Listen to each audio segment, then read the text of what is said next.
میں نے کہا کہ آپ کی آنکھیں بہت خوبصورت ہیں۔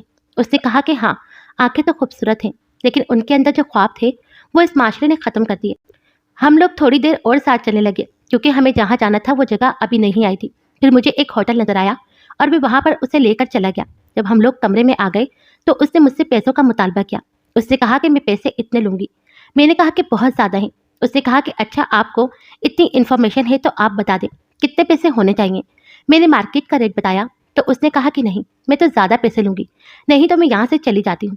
میں نے کہا کہ اچھا ٹھیک ہے، پیسوں کی ویسے بھی میرے پاس کوئی کمی نہیں ہوتی تھی، میرا پیسہ انہی چیزوں میں تو جاتا تھا۔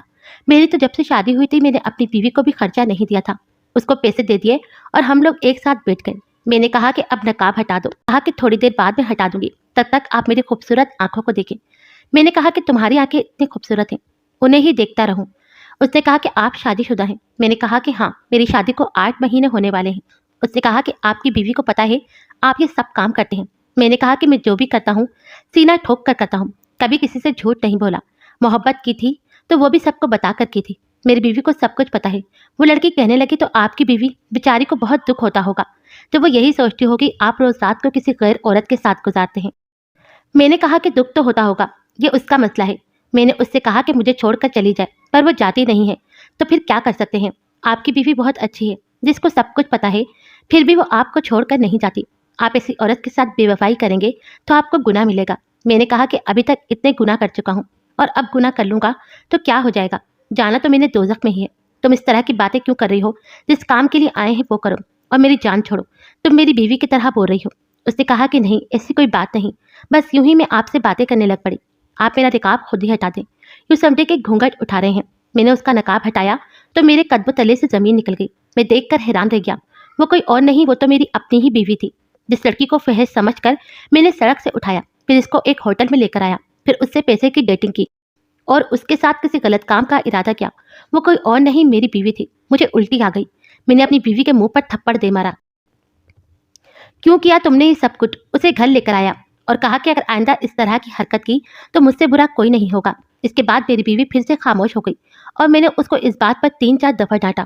میں نے اس کو ایسا محسوس کروایا جس سے اس نے بہت بڑی غلطی کر دی ہے۔ وہ بیچاری بھی چپ تھی۔